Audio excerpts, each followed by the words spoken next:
Despite her smiles in public, she seemed rather sour when she thought no one was watching. Watch out, she might be two-faced, my mother cautioned. Still, I chose to believe there wouldn't be any problems unless we lived together. We started our married life in the apartment happily, free of worries. However, just 3 months into marriage, my husband began to dump all the household chores on me and make decisions without consulting me. Despite our agreement to share chores since we both worked, he started slacking off. Initially, he helped with tasks like cleaning the bathroom and occasionally cooking dinner when I came home late. But recently, he's become reluctant to do even basic cleaning, leaving me to handle everything, including dinner preparation. Sometimes when I'm cooking after a long day, he'll impatiently demand, "Hurry up, I'm hungry," which only adds to my frustration. Beyond the chores, what really bothers me is his unilateral decision-making. Perhaps there were signs I missed before marriage, or maybe I misjudged him as a decisive and dependable man. Not long after tying the knot, furniture and a sofa suddenly appeared in our home. I was taken aback and asked my husband, "What's going on? Where are we going to put all this new furniture?" He just smiled and said, "I didn't feel the current vibe of our room suited me, so I decided to switch up the furniture for something more to my liking."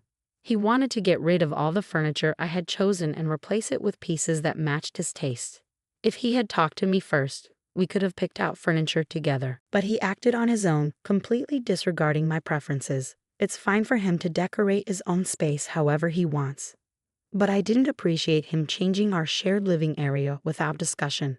His sense of design didn't seem to make much sense, and I was left speechless by the mismatched colors and shapes of the new furniture. Then came an unexpected proposal. "It'd be great if you could foot the bill for it. After all, this was originally your apartment, right?" I was already frustrated that he had taken over the living room with his tasteless furniture, and now he was asking me to pay for it. I wondered if he was joking and asked again, "What? Why should I pay for it? Besides, it's the furniture you bought on your own." I usually don't speak up, but this time I stood my ground. My husband seemed at a loss for words, but it was clear he didn't want to spend his own money. This year marked our first Christmas since getting married, so we decided to spend the holidays at his parents' place. It was my first time staying at their house, so I was feeling anxious and nervous. My mother-in-law spoke kindly, "Maggie, just relax and make yourself at home." However, I couldn't fully let my guard down, mindful of my mother's advice. I remained cautious, sensing there might be more to my mother-in-law than meets the eye. When I first arrived, she did nothing but rest, sharing stories of how brides used to eat alone in the kitchen in the past. "It's nice that we can all eat together now," I said, puzzled by her tales from yesteryears. I noticed my brother-in-law cautioning her, but my husband seemed oblivious. Enduring her sarcastic remarks, I offered to clean up after dinner. She smiled but declined, saying, "I'll handle it. Wouldn't want you to break any of our precious dishes." That's when I realized my mother's advice was on point. The first day was filled with her biting sarcasm, and unfortunately, things only took a turn for the worse the next day. That evening, my husband went out drinking with friends, and with my brother-in-law away on a fire brigade trip, it was just my mother-in-law and me at home. Honestly, I felt quite nervous. After dinner, while she was in the shower, I finally got a moment to relax. But when she emerged, she said, "I'm off to bed now. Don't forget to lock the front door." I awkwardly replied, "Okay," and prepared to take a shower in a separate bathhouse, which was quite chilly. Locals might be used to it, but for me it was a bit of a challenge. Once I settled in, the lights in the main house suddenly went out. As I relaxed in the bathtub, I thought I heard footsteps outside, so I stayed still and listened carefully. After a while, everything went pitch dark. Initially, I thought it was a power outage, but when I peeked out the window, I noticed the lights in the neighboring house were still on. That's when I started to suspect if my mother-in-law was playing a mean prank on me. I didn't want to believe she would do something so cruel, but given her tendency to make sarcastic remarks with a smile, a sense of unease began to creep into my heart. Feeling a sense of urgency, I hurried out of the shower, dried off, and changed into my pajamas. The room was completely dark at first, making it hard to see anything. But as my eyes adjusted, the moonlight seeping through the window helped me navigate. While I couldn't help but think how immature this prank was, I attempted to open the door to leave, only to find it stubbornly stuck shut, resisting all my efforts to force it open. Panic started to grip me. There was a window, but it was barred from the outside. Thankfully, I had my smartphone with me. I tried calling my husband for help, but he didn't pick up. On the third attempt, he finally answered, shouting loudly, "Why are you bothering me? Can't you see I'm busy right now?" It was clear he was drunk, but I desperately needed his assistance, so I pleaded with him. "I'm stuck in the bathroom. Please come over right away," I pleaded urgently. But it seemed he either didn't grasp the seriousness or didn't care, replying dismissively, "You shouldn't have taken a shower now. I'm too drunk to help. Goodbye." After he hung up, I dialed his number repeatedly, but it seemed he'd switched off his phone. I debated calling the police or fire department, but I wanted to exhaust all options before resorting to that. I hesitated to involve the authorities, fearing my mother-in-law's wrath. First, I tried to find a way out on my own. I thought perhaps if I shouted from the bathroom window, someone passing by might hear me. But to my dismay, the window was frozen shut. My husband had mentioned that the pipes sometimes freeze. If I were to remain trapped here all night, I could freeze to death. Just as I was on the verge of reluctantly dialing the police, a voice from outside startled me. "Is there a power outage? Hello? Is anyone in there?" Relief washed over me upon hearing that voice. I heard a series of knocks, indicating someone was trying to assist, and before long, the door creaked open. Gratefully, I thanked the elderly gentleman who had come to my aid. He sighed and remarked, "She never seems to learn, does she?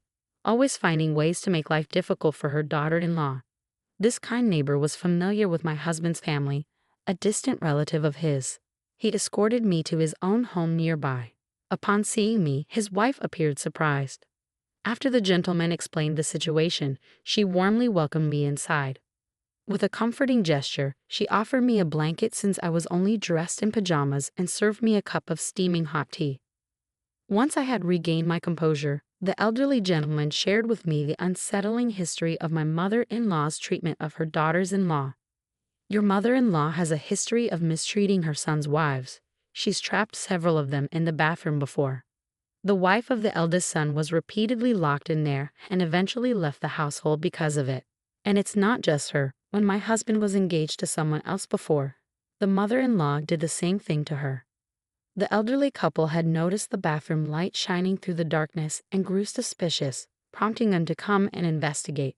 They knew about my mother-in-law's past actions and had come to the aid of others in similar situations before. Aware of our marriage, they seemed concerned that my mother-in-law might repeat her harmful behavior.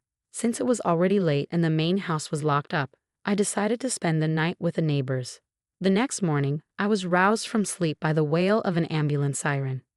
Peering out the window, I spotted the ambulance pulling up at my in-laws' place, with my husband standing motionless near the detached bathroom. Curious, I made my way over. Perhaps my husband had mistakenly thought I was still trapped in the bathroom and called for help. But of course, the bathroom was empty. I felt a pang of sympathy for the paramedics, who had been summoned due to my husband's misunderstanding. As soon as my husband laid eyes on me, he erupted, "Why is my mom lying there? Weren't you trapped in the bathroom?" Startled, I glanced inside, only to spot a figure sprawled on the floor. The woman whom the paramedics were tending to sat up, gingerly touching the back of her head. It appeared she wasn't in grave danger, and I recognized her silhouette. It was my mother-in-law. Perplexed as to why she was there, I listened as one of the paramedics explained. "She seems to have taken a fall and lost consciousness. We'll take her to the hospital for a checkup. It looks like she slipped on some soap on the floor. In my panic during the blackout, I must have left things scattered, like the soap. With no light to clean up, it seems my mother-in-law slipped and fell when she entered the bathroom to check on me in the early hours of the morning. As my mother-in-law was wheeled past on a stretcher, she shot me a stern glare. When my husband was taken to the hospital in an ambulance, the neighbors approached and offered their sympathy, saying, "We're relieved you're okay. It's like a form of divine retribution for the mistreatment you've endured as a daughter-in-law." I expressed my gratitude to them once more, realizing that without the elderly neighbor's help, I could have been the one being rushed to the hospital. After changing clothes, I informed my brother-in-law about my mother-in-law's hospitalization. He hurried off to join her there. Left alone, I made my way to the detached bathroom, pondering over the events of the previous night. At the bathroom door, I noticed a stick wedged in to keep it shut. That explained why I couldn't open it. That afternoon, my mother-in-law returned home from the hospital with my husband and brother-in-law, and she directed her anger at me. If you had stayed in the bathroom and let me know, none of this would have happened." Before I could respond, my husband joined in, expressing his frustration. Exactly. If Maggie had just stayed put, my mother wouldn't be in this situation. However, my brother-in-law angrily intervened. "What's wrong with you two? Stop this cruel game of locking my sister-in-law in the bathroom." Later, my brother-in-law returned with a travel bag and announced to my husband and mother-in-law, "I'm done taking care of my mother. I'm leaving this house. Do as you please." Unable to endure it any longer, I turned to my brother-in-law and asked, "I'm leaving too. Could you drop me off at the nearest station?" Despite my husband's attempts to stop me, I stood my ground. "Let's get a divorce. You didn't help me when I needed it yesterday. I'll prepare the divorce papers." I got into my brother-in-law's car, and he drove me to the station, apologizing repeatedly.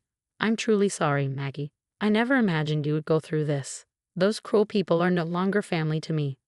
I returned to my apartment, prepared the divorce papers, and began packing my husband's belongings. When he returned and saw his things packed, he initially thought I was joking about divorce. But his shock turned to anger when he saw the actual papers. "You're ending our marriage over something so trivial? You weren't even hurt, were you?" Realizing it was futile to argue, I silently handed him the papers. With reluctance, he signed them and left the apartment. However, it became evident that he didn't have the means to rent another place or hadn't found one yet.